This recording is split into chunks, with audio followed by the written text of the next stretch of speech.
It's a real pleasure tonight to, that's okay, right? We could record, right? Yeah.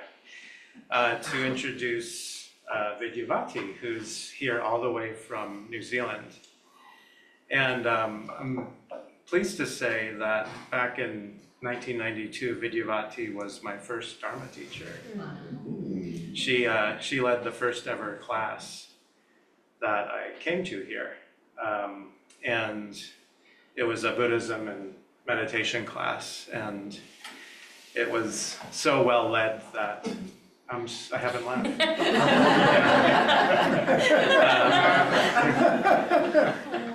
So Vidyavati first encountered the True Ratna Buddhist community, or as it was known then as the FWBO, in 1982 at the age of 28. Where she was lecturing in marketing at Auckland University in New Zealand. And she had just watched her house burn down. I remember that story. If you haven't heard that story, you should ask her about it sometime. So she really went for refuge right from the beginning, dove right into meditation and classes and community. And in 1984, she made a solo trip to the UK to do via a solo pilgrimage to the Buddhist holy places in India. In the UK, she met Bhante Sangharakshita, the founder of our order, and made an instant connection. She then asked for ordination and was ordained soon after in Norwich. How many months later? What took so long? Those of you who have been in the ordination process for more than 4 years will appreciate that the 80s were a wilder time. So she was ordained soon after meeting Bhante Sangharakshita, then she lived for a time in the UK and then went back to New Zealand. She was involved in the formation of the Auckland Buddhist Center, fundraising to buy a building for the center, and in '87 moved to Aryaloka in England, which is a women's retreat center, which is also celebrating their 40th anniversary this year, coincidentally. And then in 1989, at Bhante's suggestion, she came here to Aryaloka to go on retreat. And a year later, she had a green card and was living in the vicinity. So those were very early days, pioneering days, you could say, at Aryaloka. And although she focused a lot on the women's side of things, being the only Dharmacharini here for some time, she also became instrumental in actually running the center and was eventually chair of the center for a time also. So she was involved at the time when our first women order members were ordained in the United States, including people you may know like Vidyavati, Dayalochana, Varashuri from Missoula. You were at also Karna Devi's ordination. We saw you in the video in 1993, and I think Karna Devi's on Zoom tonight as well. So she was involved here at Aryaloka for about 8 years or so-ish, and in 1997 stepped down to take a break, eventually returning to having a good rest and returning to New Zealand, where she built a life for herself pretty much from scratch, developing a graphic design and web business. And she now lives in Nelson at the top of the South Island. She's been there for 22 years. And fun fact about tonight, this is the first talk that Vidyavati has given at a Tree Ratna Center in 28 years. Wow. So I'm going to hand it over now to Vidyavati. Thank you.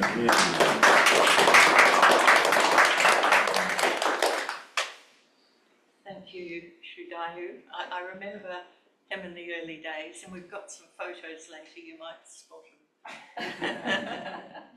him. So I'm going to give a talk, and then I'm going to show about 20 slides of those early days in the 90s. Can everyone hear me okay? Yeah. I'm a bit soft. Okay, so my talk is called Aryaloka, Outer Inner Secret. And this talk is dedicated to Manjavajra, without whom Aryaloka would not exist and we would not be gathered here tonight. We have much to thank him for. The concept outer, inner, secret is used in Vajrayana Buddhism to describe different levels of spiritual practice and experience of the three jewels, the Buddha, the Dharma, and the Sangha. It ranges from external and observable to internal experience and ultimately to insight and direct experience of reality. The outer is what is seen externally, that is, the Buddha as a human being, the Dharma as written and oral teachings, and the Sangha as people living a spiritual life in contact with and supported by one another. What is experienced with our human eyes and ears. The inner is, you could say, what supports spiritual practice internally, a teacher that we trust to guide us in how to live our lives and do practices that will lead us to the same place that the Buddha reached. Secondly, light and space, inspirational figures, Buddhas and Bodhisattvas, representing the enlightened space. And lastly, fierce, protective figures who are embodiments of enlightened energy, as in Dakinis and Dhammapalas. These protect the teachings and those who practice the Dharma from challenges, obstacles, and negative influences. The secret is the enlightened state, beyond our physical and mental faculties. The secret is inconceivable until we experience it, beyond our limited sense of who we are, beyond concepts and language. It's often described as the Trikaya, or three bodies of the Buddha.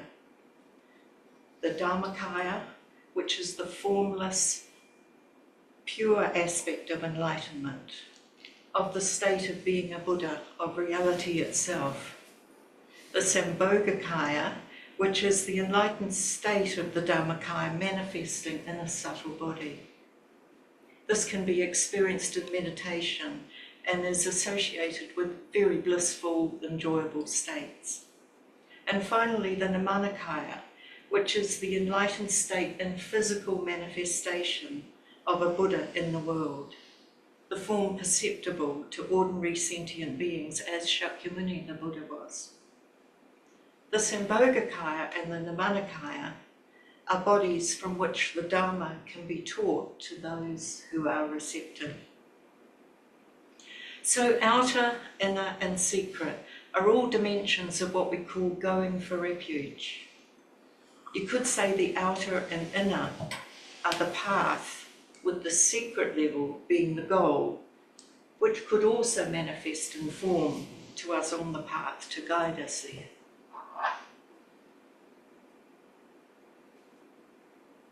So what, might you ask, does all this have to do with a retreat centre in the woods of New Hampshire? Well, quite a lot. Aryaloka, as many of you know, means place, loka, of the noble, wise, kind, auspicious, devoted, faithful ones, Arya. Both Aryaloka as a place and as beings can be understood and experienced on these three levels, outer, inner, secret. It's more likely that we would experience the inner, outer and secret levels of Aryaloka sequentially over time, but actually they all exist here now, in the present, accessible to any of us at any moment. So I'll begin with outer. What we see when we first come down the driveway are these two geodesic domes in the woods, really nestled in the woods, Aryaloka Retreat Centre. And then there's a barn structure behind, which was initially a woodworking shop, but was transformed into a men's community, a living space in the 90s, and later became part of the retreat centre. And that's called Aryaloka. If we walk down the hill, we encounter a very peaceful clearing with a stupa. Further down the trail is a solitary hut, Shantiloka. Here we can spend a day, a week, a month, away from the distractions of our lives, able to focus on meditation, study, or simply being in nature. The well cared for woods insulate us from the busyness and noise of the world and put us in touch with nature. The river nourishes the woods and wildlife. Various shrines and rupas, Buddha figures, have been placed around the grounds, a visual reminder of the beauty of the spiritual life and the goal. So these physical structures and the natural environment which we've been welcomed into here are part of the outer. Here, through the efforts of many people who wanted to create a place conducive to spiritual practice. Manjavajra and Tiradharma had this audacious, ridiculous idea to acquire this place with $2,000 in the bank in 1985. There's a line in a song called Couldn't Be Done. It's by a New Zealand group called Crowded House who toured in America in the 80s and 90s. Some of you might remember them. And Tim Finn, their lead singer, sings this refrain, "We had no idea that it couldn't be done." Remember? So, if they'd known what lay ahead, would they have done it? Perhaps. Unfortunately for us, they had the vision and faith that it could be done. Tim Finn in Crowded House continues, "We just needed to find a right-minded someone." And this was the previous owners here, Nato and Berry.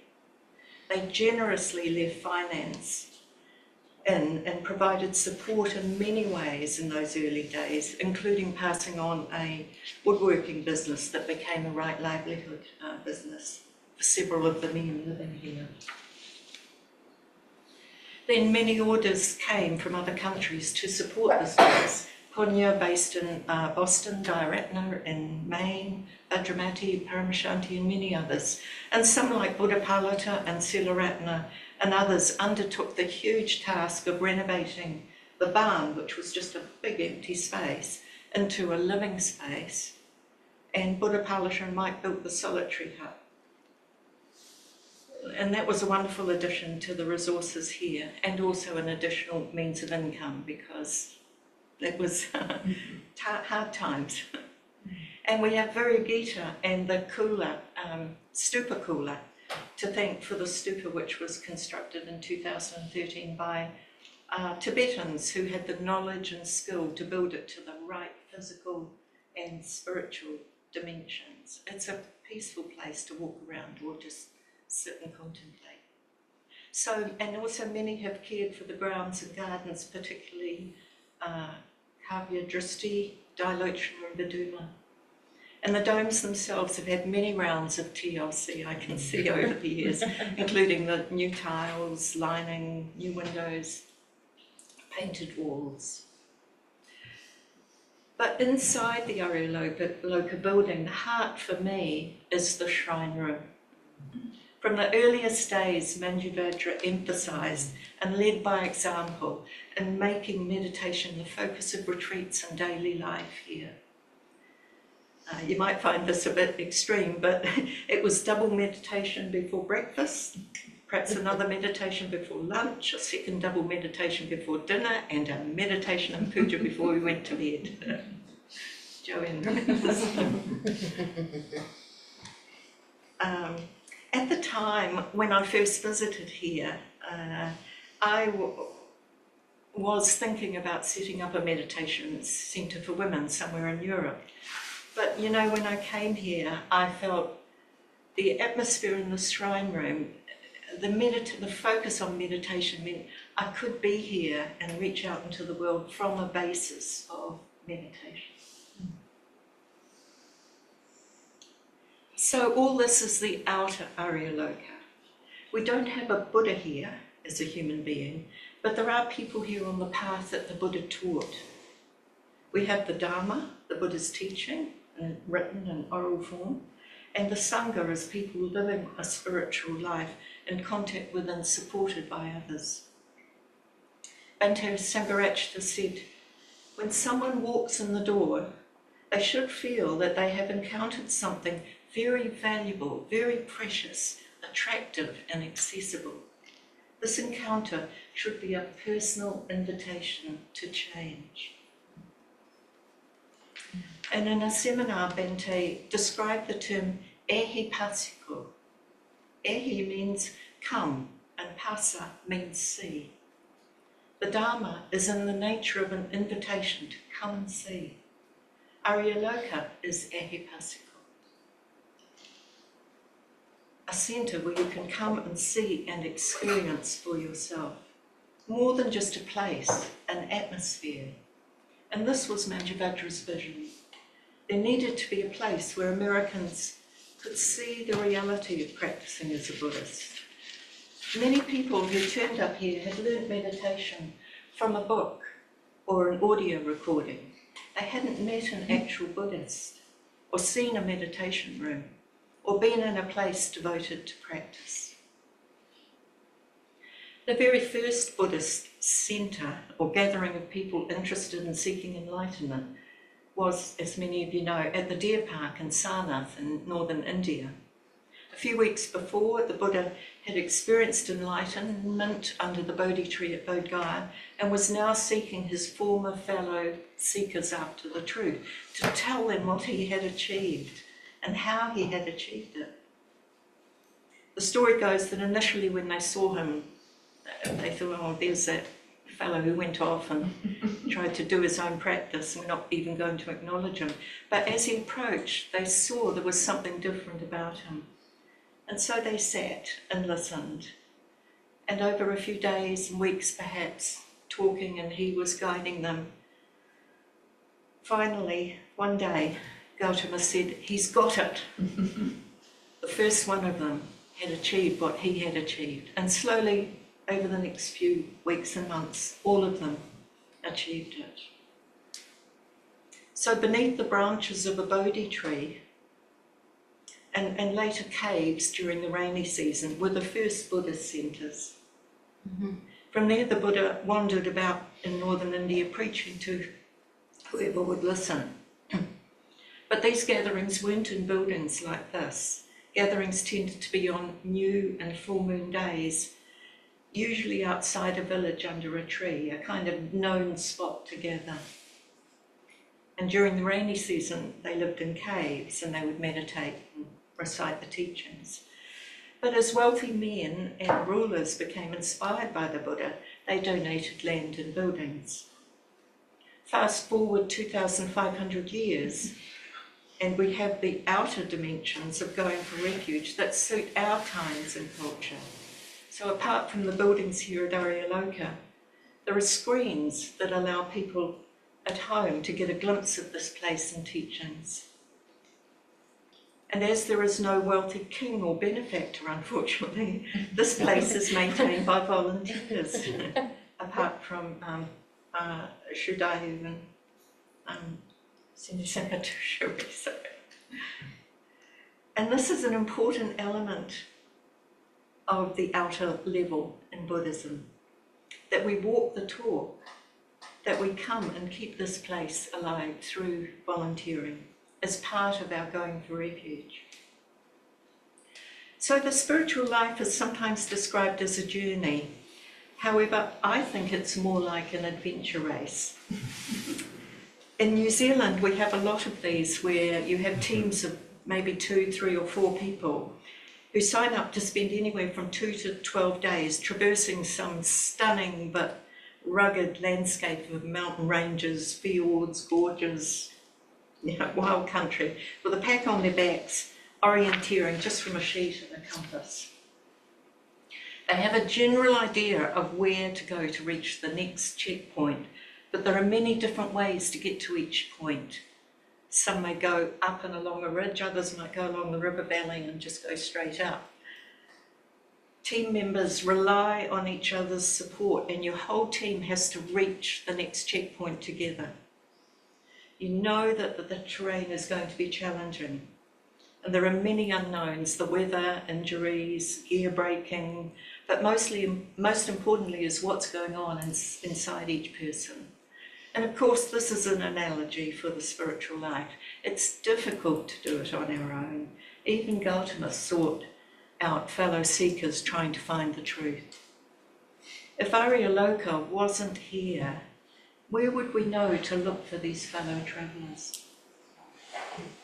Where would we gather for support and inspiration? When unexpected things arrive, where would we find someone to help us through? The spiritual terrain is rugged, like an adventure race. We rely on others at almost every stage. But where are those others? Here at Aryaloka.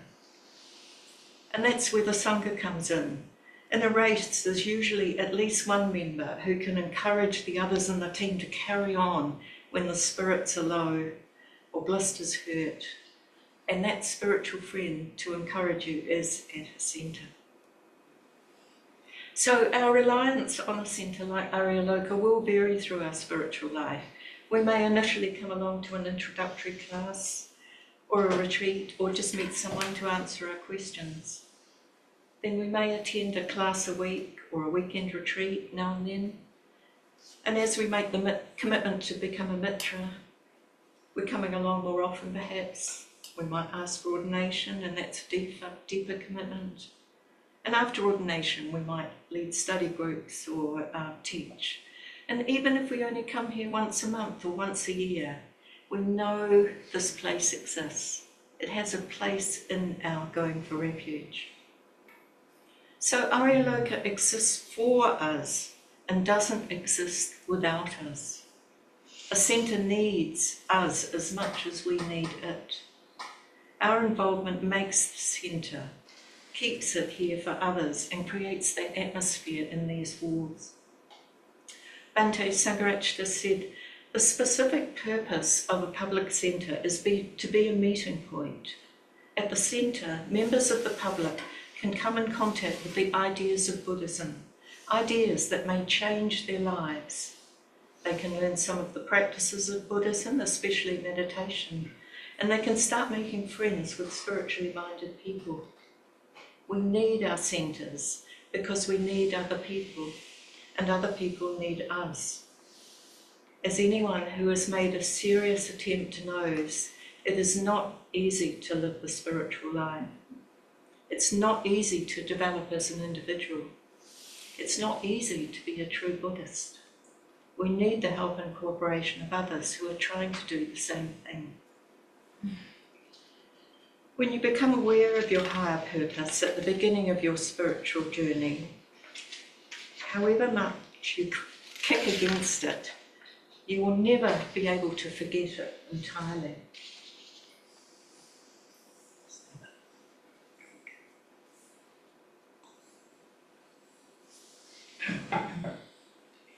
The traditional image for this stage is a snake that swallowed a frog, and it can neither throw the frog up or swallow it down. And perhaps after coming to Aryaloka, at some times we too know that feeling of having swallowed the frog. So moving on to the inner level now.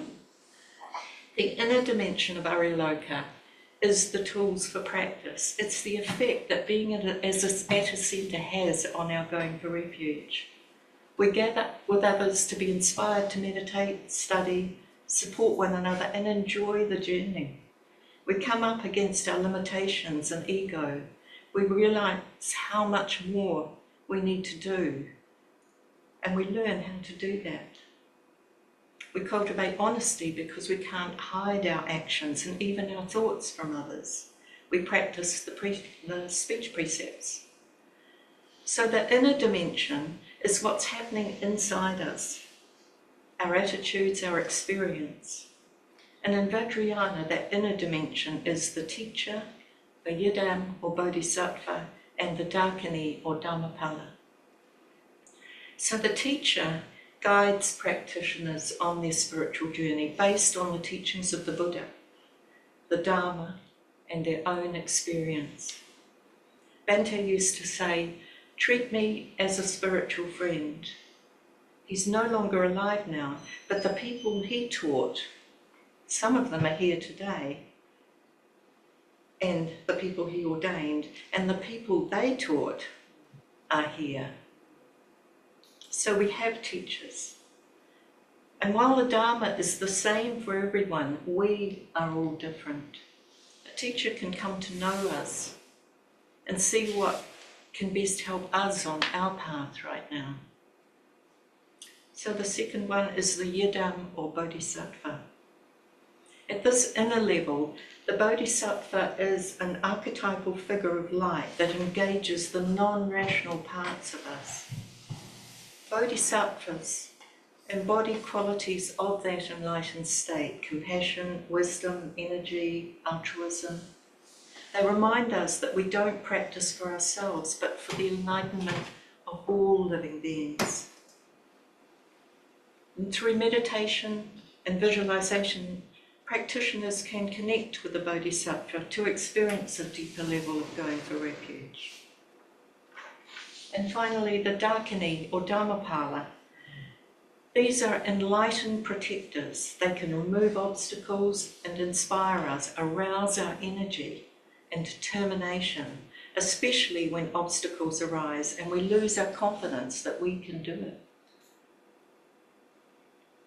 So all three of these are here: teachers, bodhisattvas, and dakinis and dhammapalas. And we can see and communicate with the teachers.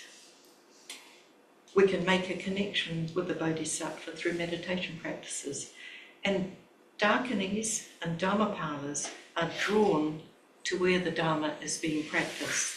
They will be here while the Dharma is alive and we are doing it. Bhante said, when we become aware of a sense of spiritual direction, we should do whatever we can to intensify our experience of it and allow it to permeate and transform us. This is mindfulness of purpose, sampajana. This is not to say that the inner dimension of people associated with Aryaloka has all been smooth sailing. There's plenty of material for a dramatic mini-series, I think, with many twists and turns and cliffhangers at the end of every episode.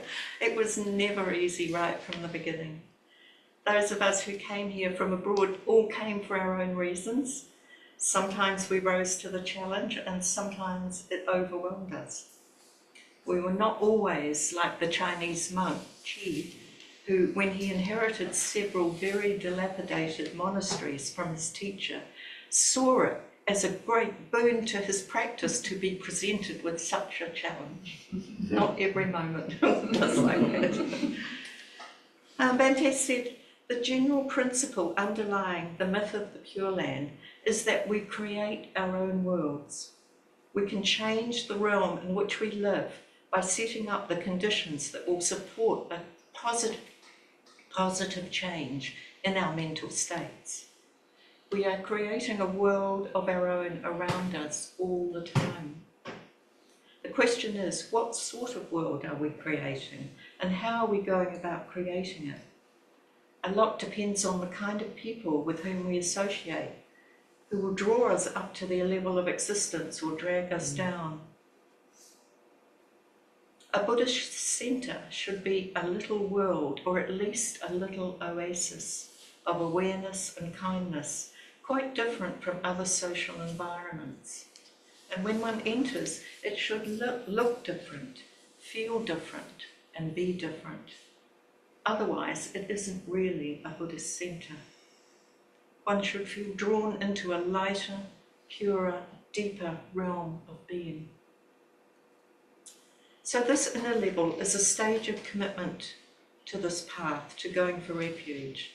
And when the Buddha said, "Ehi bhikkhu," or come monk, 2,500 years ago, that phrase made the Buddha a monk. That was effectively ordination. The Buddha saw that that bhikkhu was ready to lead the spiritual life, to go forth, to go for refuge. And so this was acknowledging that.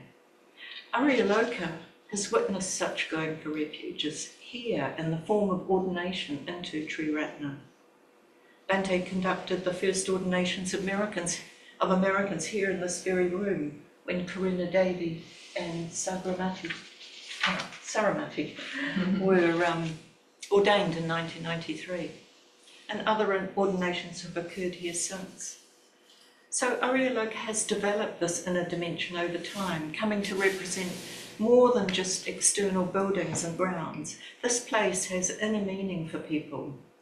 And the number of order members in this area, I think, is around 35 now. And that reflects the effectiveness of this inner dimension of Aryaloka. So finally we come to secret. You've all been waiting for this. So while it can be very enjoyable meeting up with others who are going for refuge, going to classes, being on retreat, and even volunteering at the centre, it's not ultimately why the centre exists. The centre is here to help us become enlightened and help others do the same, or at least deepen our practice and experience so that we're firmly on the path. Here is where we do that with others, with Sangha. So what is the spiritual secret dimension? The thing is, all of us have experienced this secret dimension. Whether it was here or somewhere else in our lives, it's why we're here. At some point in our lives, we've had a moment where we glimpsed something else, something vaster, deeper, higher, more expansive, beyond our body perhaps, beyond our mind. It may have been fleeting, but it was unforgettable. And so because of that secret experience, which we may not have even told anyone, we eventually found our way to a Buddhist centre. Maybe this Aryaloka was the first you came to. Because it seemed that the people here, the things they teach, understood that experience that we had. Meditation is often where these secret experiences happen, although not necessarily. They can't be seen externally, but you might arise from a meditation feeling quite transformed, as if you've just experienced something beyond your usual state of consciousness and awareness. These secret experiences deepen our faith in being on this path.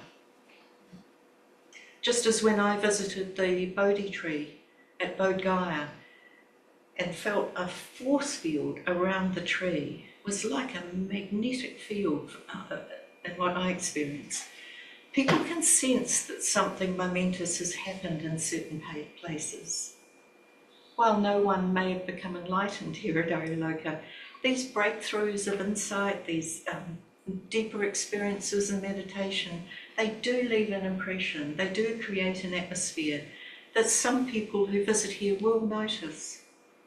You might not know what it is, but you can sense there's something different about this place.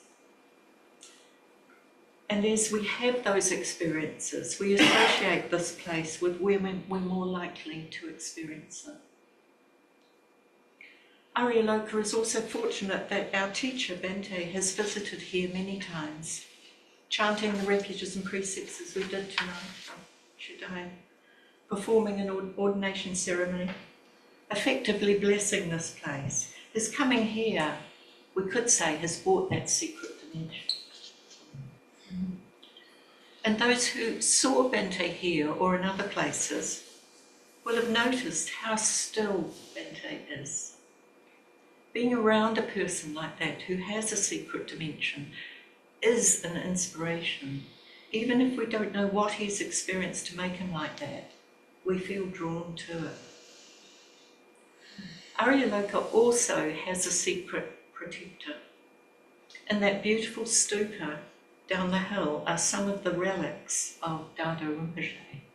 a Tibetan Buddhist who had to flee Tibet when the Chinese invaded and settled in Kalimpong in northern India. And that's where Bhante Sangharakshita met him.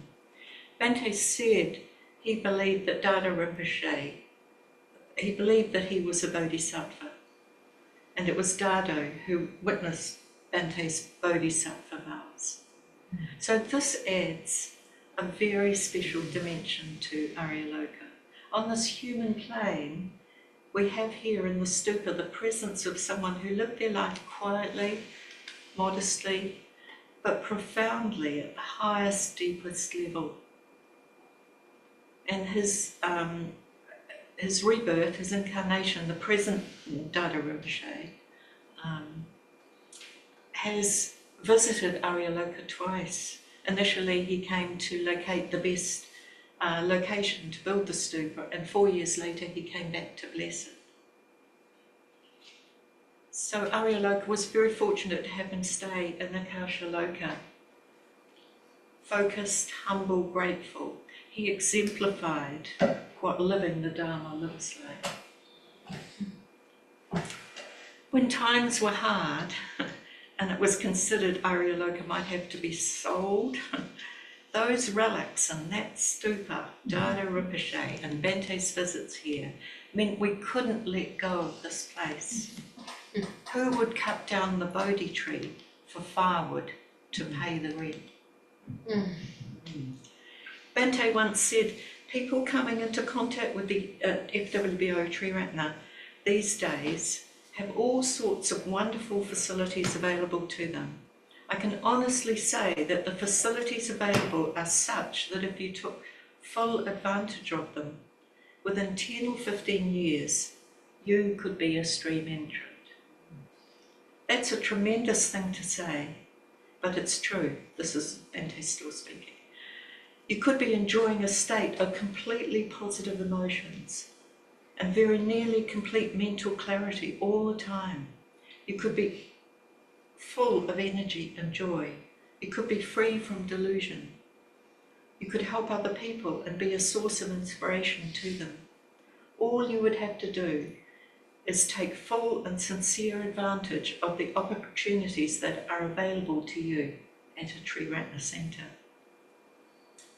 And this was his final comment. I didn't have all those facilities, but they are now at your disposal, and you should be able to do better than I have done. But it's not enough just to turn up to reach the secret level. We have to turn up with all of ourselves.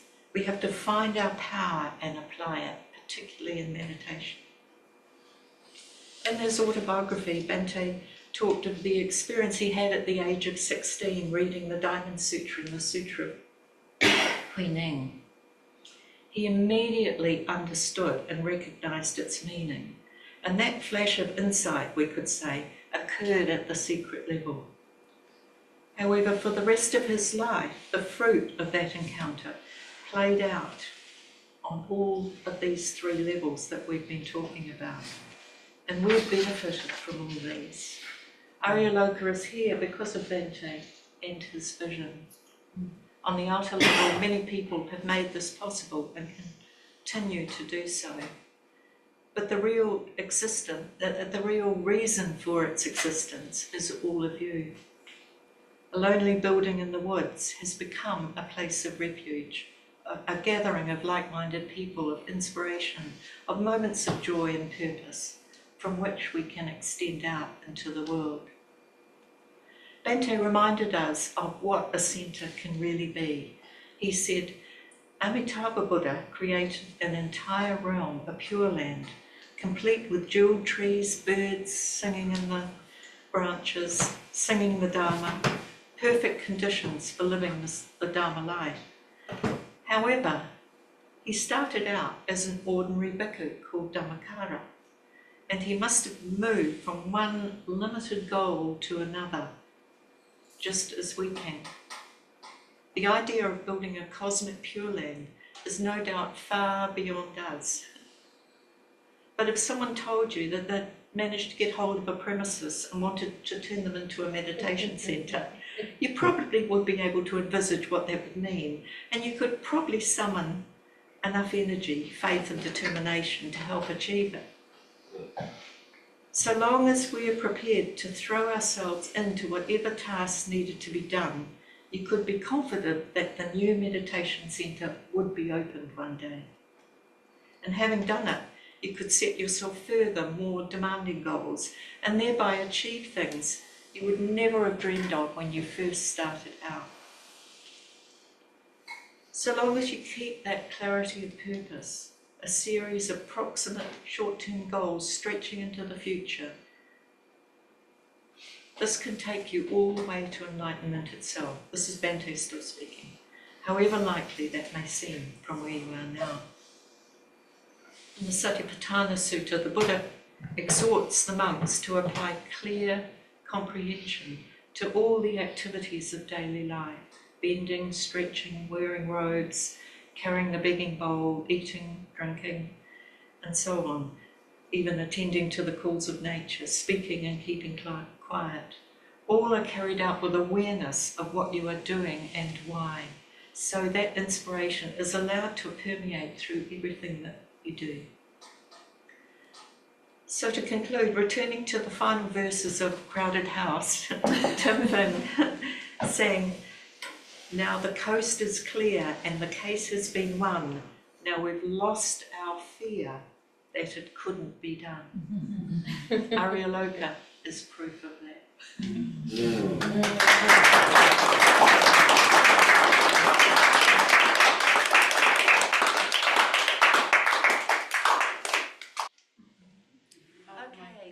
Okay,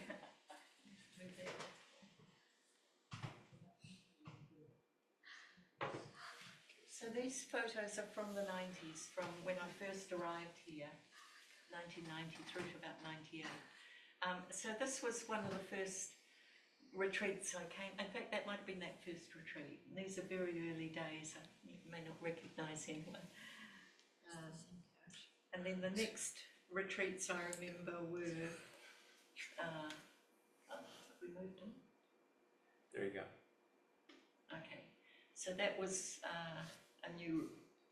another retreat, and this is Dharma on the right. You'll meet him on Saturday if you come along. He was the one with Manjavajra that had that mad idea to buy this place, and that's Varada with him.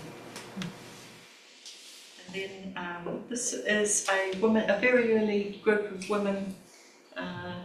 Before I even arrived here, the women decided to just get activities on, meet together as in groups themselves, even though there wasn't a woman order member there here at that stage.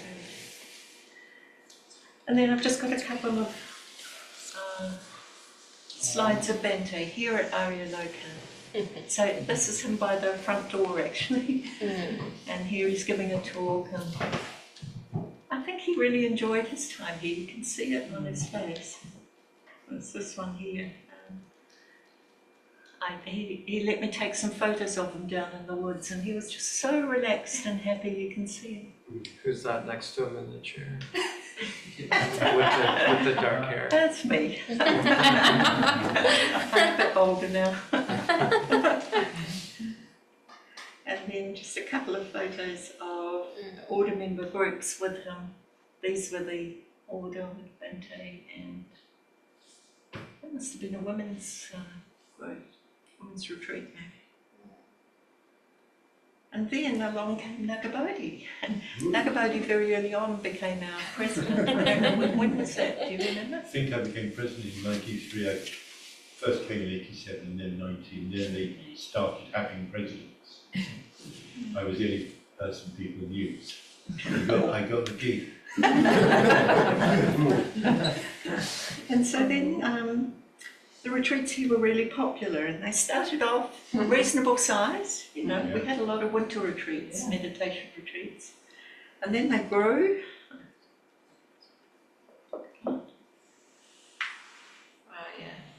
We used to have photos out by the rock out there, and then they grew even bigger.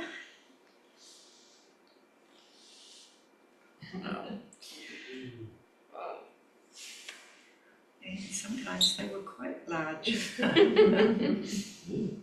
all come up. Wow.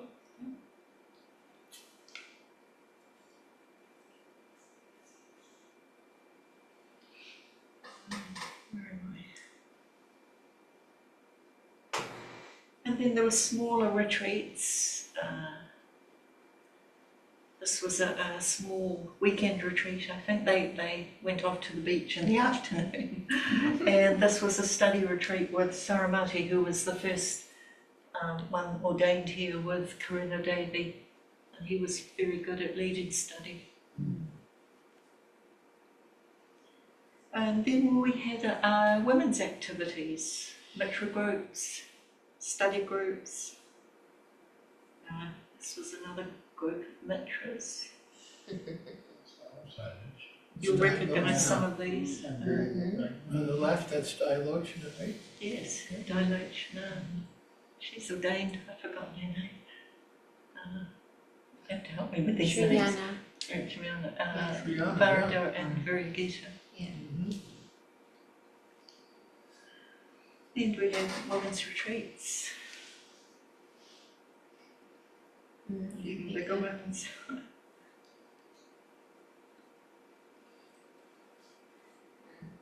And here in the centre there was a men's community, and they used the whole centre really. The room where you first came into was their dining room and lounge. So it felt kind of like a men's centre initially, but the women, especially after I came here and was working here, it became more mixed and friendly to women. So that was the men's meal time. And this was an early combination of order members here. The only American here was this one. Oh, Tiradama, Punyana. Yeah, just those two. The rest of us were from other places. So sometimes we just were a bit silly. Let off steam. And then these two were ordained, Dialoka and Vidyavati. Thank you so much. Okay, thanks for coming. We're nearly done. And so they really added to the order members. Okay. Yeah. Shanti.